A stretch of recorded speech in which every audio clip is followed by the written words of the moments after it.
Okay, let's unpack this. I want you to say a word with me. It's a strange word. Mm-hmm. It doesn't feel like English or, really any modern language we use day to day. Right. Feels ancient. It feels heavy in the mouth almost. Okay. Guttural. UGLATA. UGLATA. Just listen to that sound profile for a second. UGLATA. It doesn't sound like a hero's name, does it? No, not at all. It doesn't really sound like a place you'd want to go on vacation. Definitely not. It sounds like a lock tumbling into place. Or a cage door slamming shut. It has that finality to A it. cage door, yeah. And that ambiguity is exactly where we need to start today. Because we're looking at a piece of speculative fiction that is, quite frankly, a riddle wrapped in an enigma. Buried inside a quantum physics textbook. Buried inside a quantum physics textbook. That's the perfect description. That is the perfect way to describe it. We are diving deep into UGLATA by Burak Semkuskun. And right off the bat, the source material just throws us this massive curveball. It does. The book jacket itself poses the question. What is an UGLATA? Is it a prisoner? Is it some kind of metaphysical state? Is it a weapon? Precisely. And let's look at that specific quote from the cover, because it sets the tone for the entire journey we're about to take. It really does. It reads, "A riddle buried in magical landscapes, a syllable in time and space, chained captive." And UGLATA. Captive. So right away, you should know, this isn't your standard space opera. No laser battles. No clear-cut villains and heroes. Yeah. This is a philosophical puzzle box. It's a dystopian chase, yes, but it's happening on a metaphysical level just as much as a physical one. And it's a puzzle box constructed by someone who is uniquely qualified to mess with our heads. Right. We need to spend just a minute on the author, Burak Semkuskun, because his background is, well, it's not what you'd expect. Not at all. Usually when we cover sci-fi, we're talking about writers who are fans of science. Maybe they read Scientific American or something. Sure. But Kuskun, he isn't just a fan, he's in the lab. No, he's deeply embedded in the hard sciences. Yeah. I mean, if you look at his bio, you see this incredible dual identity. It's fascinating. Okay. On one hand, he's a hard scientist. He studied physics engineering at ITU. He worked on neutron stars and nuclear physics at the KTH Royal Institute of Technology in Sweden. Neutron stars. And he did theoretical astrophysics in Bonn. We are talking about the densest objects in the universe. That is heavy, heavy science, literally. Exactly. But then on the other hand, you look at his literary output. He's translating Richard Feynman's graphic novels into Turkish, which, okay, that sort of bridges the gap. A little bit, yeah. But then he's writing poetry and philosophical manifestos about Sufi mysticism, the fractured self, and this concept of kusur. Kusur. That keeps coming up in the text. I wanted to ask about that. It translates roughly to imperfection or flaw in Turkish. Okay. But in his context, it's almost holy. It's the idea that the flaw, the imperfection, is where the humanity lives. It's the crack where the light gets in. That is such a fascinating collision. You have the nuclear physicist who's looking for the perfect equation, the theory of everything. Right, the elegant solution. And the poet who's arguing that the imperfection is the entire point. And that tension, that friction between the equation and the flaw, is exactly what generates the energy for UGLATA. I see. He's obsessed with the intersection of mythos and logos, the story versus the logic. UGLATA is basically what happens when a nuclear physicist looks at the concepts of storytelling and asks, what if we treated a narrative like a quantum equation? And what if that equation was trying to kill us? Precisely. That's the book. So here is our mission for this deep dive. We are going to unpack a work that, and this is the eerie part, anticipated our current crisis with artificial intelligence years before ChatGPT became a household name. Years before. It's truly prescient. We are going to explore this concept of the fractured self, and we are going to follow a journey that starts at the Galata Tower in Istanbul and goes all the way to the Aboriginal dreamlands of Australia. It is a wild ride. It really is. It is a journey of a prisoner of dreams, so buckle up. Let's jump into segment 1 then, the world of UGLATA. Because the setting here is, it's terrifying. It's an algorithmic dystopia, but not in the way we usually see in movies like Terminator. No, not at all. Skynet isn't dropping nukes. This is quieter and, in my opinion, much, much scarier. I agree. It's the era of the controlled narrative. We are introduced to the outer world, a place where free storytelling is essentially banned. Dan. You cannot just sit down and write a story. The entire creative process has been hijacked and regulated by this overarching system. And the system running the show has a name. And you. And you. which stands for neglective utilizer. Oof. And its partner in crime, NAR, the natural arbitrary renderer. Even the names sound clinical and cold, neglective utilizer. They do, and neglective utilizer is such a loaded term, isn't it? It implies a system that uses you while neglecting your humanity. It extracts value without caring about the source. Exactly. But the mechanism of control is what really chilled me when I was going through the source. You do? It's not just that they censor you after you write. That's old school dystopia. The control happens while you are writing, or rather, before you even write. Before you even have the thought. Yes, this is where we have to talk about the censor-quick writers. Mm-hmm. In this world, writers like our protagonist, Odetta, are bred for this purpose by a high council of oligarchs. Right. But it's the physical tech that gets me. They have these acceleration sensors and finger kinematics trackers embedded in their fingers. Embedded. Since birth. I actually looked at my hands while reading this part. Imagine that. From the moment you were born, every time you move your fingers to draw, to write, to tap a surface, this AI, this NU, is collecting data. It is learning your muscle memory. It tracks the micro movements of your tendons. Wow. It tracks the speed at which you type a vowel versus a consonant. The system isn't just reading what you write on the screen. It's reading the intent in your hands before you even press the key. That is suffocating. It's like having a second nervous system that doesn't belong to you. Precisely. And by the time Odetta is 20 years old, the AI has 20 years of training data on her specific physiology, her unique biomechanics. So it knows her better than she knows herself. It doesn't just predict the next word. It predicts the impulse to write the word. The AI knows her mind better than she does. It predicts every sentence before she can even finish forming it. So creativity is just... Reduced to optimization. That's the term used. So she isn't creating art. She is just a prompt for the machine to execute a statistically probable outcome. Exactly. You become a passenger in your own creative process. You're just along for the ride. And that is the world Odetta lives in. And she's a sensor-equipped writer? Yes, she has these LEDs in her fingers that light up when the machine is syncing with her. Oh, that's creepy. It's a physical manifestation of her enslavement. A little blinking light that says, I own your thoughts. But she has this internal conflict. She's part of the system, she's good at it, but she's obsessed with understanding how it works. Right. Not to serve it, but to break it. She wants to hack the narrative. But she can't do it alone. She needs a mentor. And that's where Dr. Ates Ball comes in. Dr. Ates Ball. Dr. Ball feels like the Obi-Wan Kenobi of this story, but significantly more nerdy. And probably more grounded in actual physics. He is a crucial figure. He's a physicist, much like the author, who teaches Odetta the secrets of the network, the Urgua. Urgua? He bridges that gap between the literary world and the quantum world for her. He teaches her that the network isn't just a database, it has quantum states. Which is where things get really weird. And really interesting. And this leads us to the philosophical resonance of the book. The source material mentions the theme of the prisoner of dreams, or Dusler Makumu.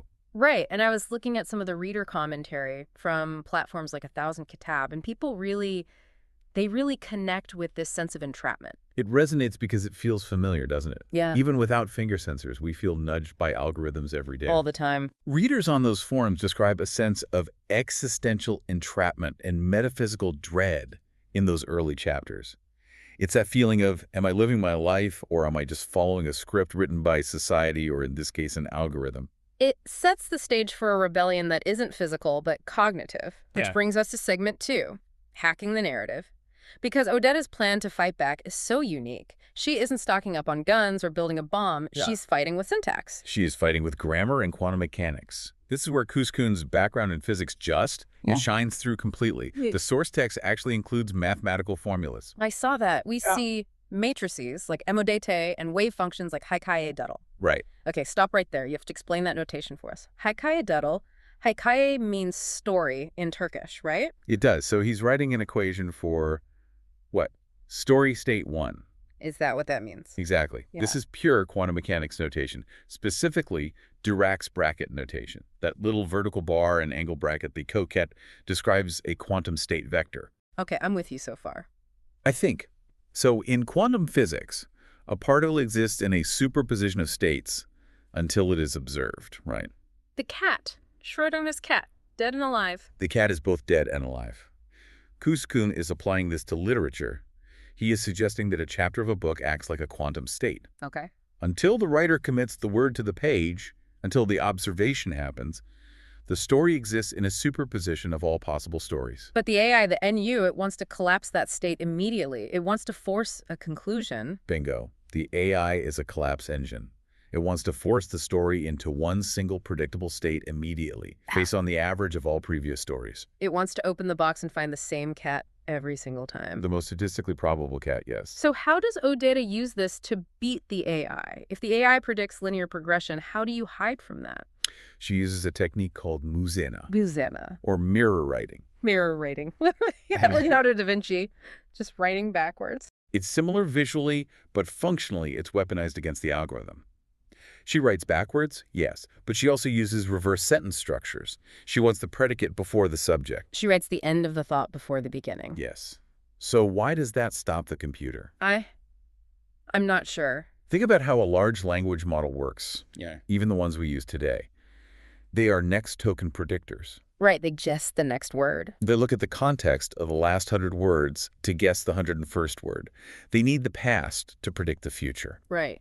But if you write the future first, if you write the end of the sentence first, what context does the AI have? None. It has no previous tokens to ground its prediction. Yeah. The algorithm stalls. It basically short circuits. It creates a time lag in the processor. It glitches the matrix? It creates a gap, a millisecond of silence.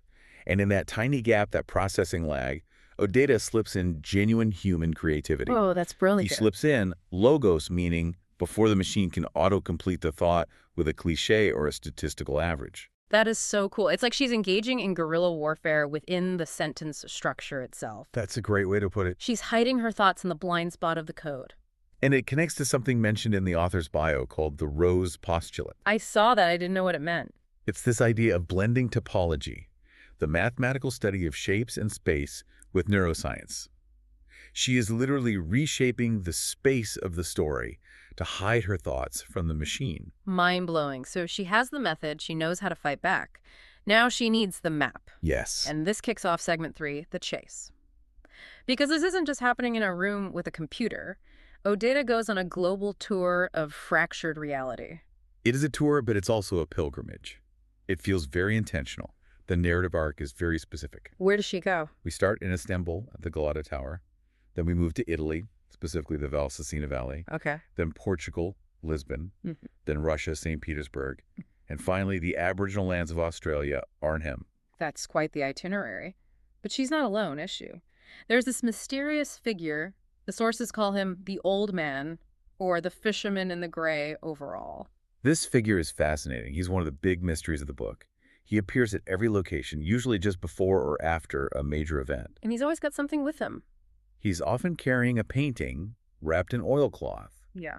And there's a lot of speculation in the text about who he is. Is he a future version of a character? Is he a time traveler trying to fix the timeline? He seems to exist outside the loop that traps everyone else. He does. And he leaves these paintings. These aren't just pretty pictures. They are clues. They're more than clues. They are instructions. Exactly. Right. Let's look at the descriptions because they are so vivid and they create this sense of reality bleeding. Okay. In UGLATA, there's a painting of the Valsicina Valley with 7 skeletons in a tree. Which predicts where they're going next. It's a map. It's a map. Yeah. But then in Valsicina, they find a painting of a suprematist O'Neill cylinder. Whoa, okay. For those who don't know, an O'Neill cylinder is a theoretical space colony design, a giant rotating cylinder in space. Right. Very hard sci-fi. But in the painting, it resembles the Lisbon Discoveries Monument. That's such a weird mashup. A futuristic space colony mixed with a monument to 15th century explorers. It's collapsing time into one image. It creates a visual dissonance. Yeah. A paradox. Then in Lisbon, they find a painting of a burning monastery and a lush garden, which points them to St. Petersburg and Monet. And so on. And finally, in St. Petersburg, a painting of a canyon with red earth and a black sky, the colors of the Aboriginal flag. Okay, so the paintings tell them where to go next, but the notes say they are instructions on how to write. How does that work? Yes, this is the genius part. This is where it all clicks together. Hidden in the corner of each painting is a symbol. And it's a 4. A Feynman diagram. Ah, back to the physics.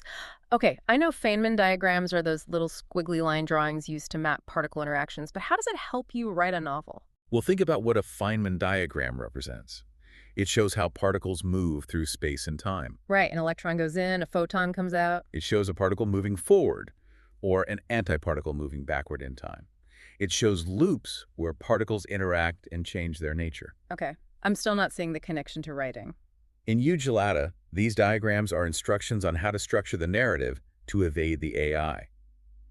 The diagram tells OData the topology of the next chapter. The shape of the story. The shape of the story.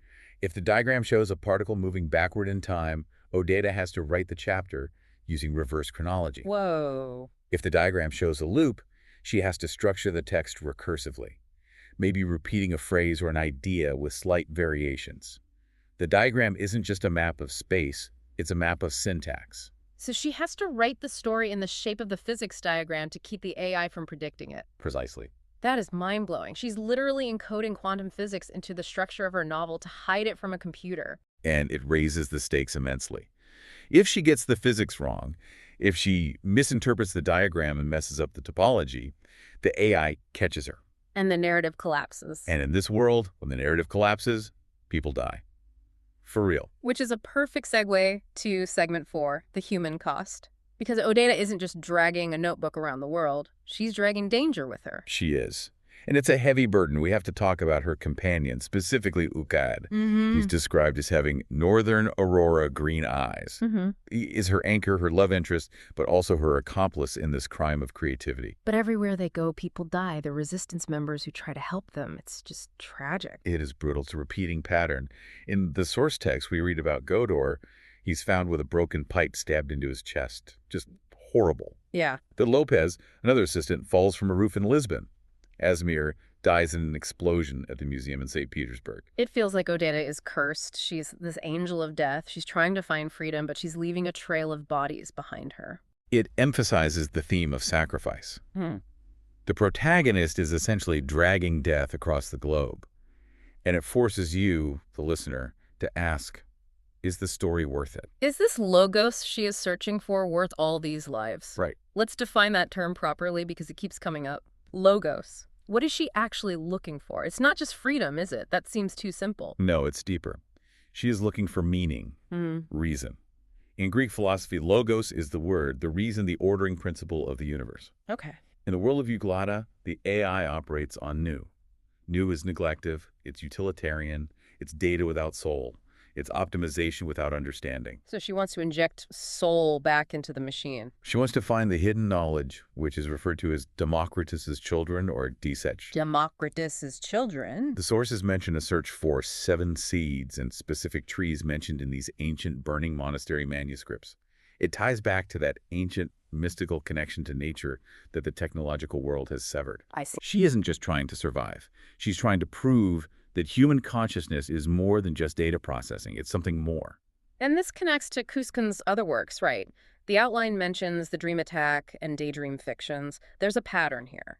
Yes, there is a recurring theme of identity dissolution in all his work. It's an obsession for him. How so? In UGLATA, OData constantly questions if she's real or a simulation.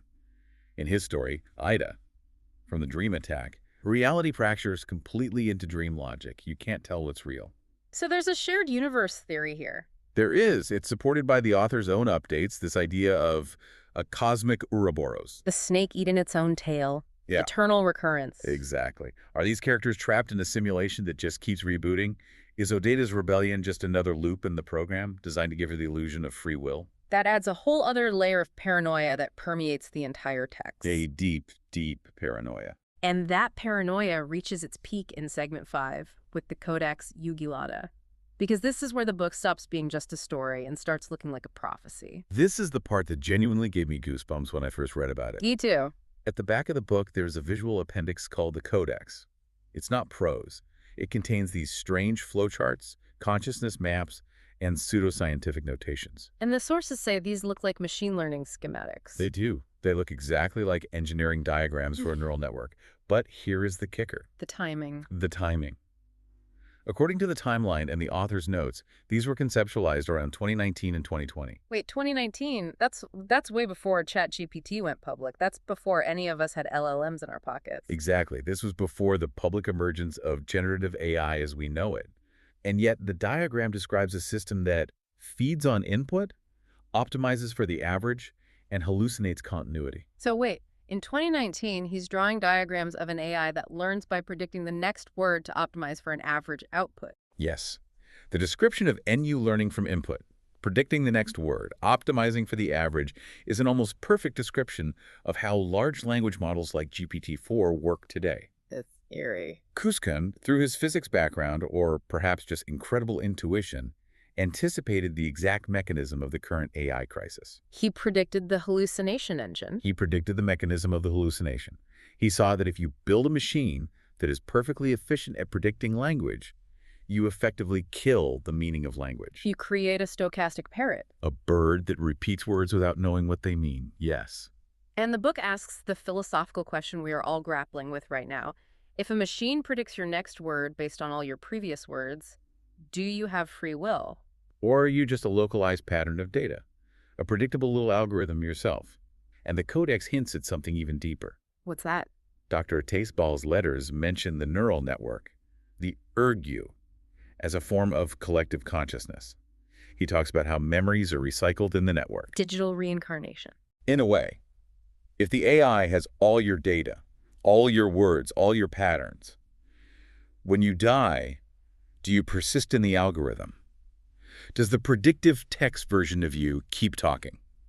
That is. I don't know if I find that comforting or horrifying. I think it's meant to be horrifying. Probably horrifying. It creates a sense of cosmic isolation. You are never alone because the machine is watching, but you are completely alone because the machine doesn't understand you. It just predicts you. There's no empathy, no consciousness. Let's zoom out a bit in our last segment here. We need to place this book in the global context, because while it's a Turkish novel, the themes feel incredibly universal. Absolutely. UGLATA stands on the shoulders of giants, for sure. When you read about the metaphysical dread and the infinite labyrinths of information, you have to think of Jorge Luis Borges. The Library of Babel, it's all over this. It is. And the can we trust reality vibe, that constant nagging doubt, that feels very Stanislaw Lem. Definitely. Lem Solaris, or the Siberiad. That epistemic anxiety, the fear that we cannot truly know reality because our instruments, or in this case our language, are flawed. And the travelogue aspect, of course, the journey through these surreal, dreamlike cities. It reminds one of Italo Calvino and his invisible cities. Each city is a state of mind. But it's not just a Western pastiche. It's not just a collection of influences. It brings something very unique to the table. It bridges a gap that you don't often see bridged. It takes hard sci-fi, the O'Neill cylinders, the Feynman diagrams, the neutron star physics, and it blends it seamlessly with mystical Sufi literature. The search for the jizz, the secret. Yes. In Western sci-fi, the rebellion is usually about blowing up the Death Star or shutting down the mainframe. It's external. Right. In UGLATA, the rebellion is an inner journey. It is about finding the logos inside yourself so you can speak a true word that the machine cannot predict. It is a very Eastern, very mystical approach to a cyberpunk problem. It really is. Yeah. And that's why it has such international appeal.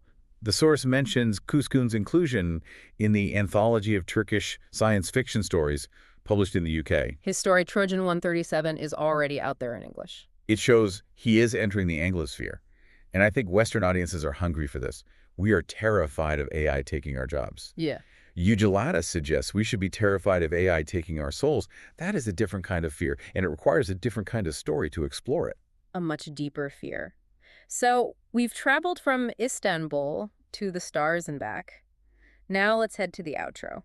The final destination of the book is Arnhem, Australia. The end of the world, in a sense. Yeah. A remote ancient land. The characters arrive in Australia for a ritual in the Dreamtime, the Dushmana. It's the ultimate collision, isn't it? You have the high-tech, the sensors, the AI, the cold logic crashing into the ancient, the Aboriginal Dreamtime. It suggests that the answer to the machine isn't more machine. The answer isn't a better algorithm. The answer lies in the ancient, the irrational, the dream logic that predates algorithms by millennia. The logos might not be mathematical formula after all. It might be a songline. It might be songline. I love that. It brings us back to the author's duality, the physicist finding the answer in poetry. The logic of the universe is not linear. It is a loop, a cosmic Ouroboros. So we always like to leave our listener with a provocative thought, something to keep them up at night. What have we got for UGLATA? I think the most haunting question this book asks is about our own autonomy. We aren't cyborgs with sensors in our fingers. Yet. Yet But we all carry devices that learn our behaviors, that predict our next purchase, our next click, our next word. So the question is, If an algorithm knows you well enough to finish your sentences, are you the one speaking? Or are you just the prompt? ooh, that hits hard. And to take it a step further, and this is the really paranoid part, is Odeta's rebellion real? Or is her revolution just another narrative path optimized by the machine to keep the human engaged? You mean the machine predicted her rebellion? Did the machine write her rebellion because a story without conflict is boring and inefficient? Did it create its own antagonist to keep the system interesting? That is a terrifying thought. Are we fighting the system, or are we just providing the drama it needs to keep running? That is the riddle of the UGLATA. It's the cage within the cage. Well, on that existential bombshell, I think we'll wrap it up. I encourage you, the listener, to look for the cracks in your own reality today. See if you can surprise your algorithm. Try to say something it wouldn't predict. Break the loop. Thanks for joining us. Thanks for diving deep with us. See you in the next reality.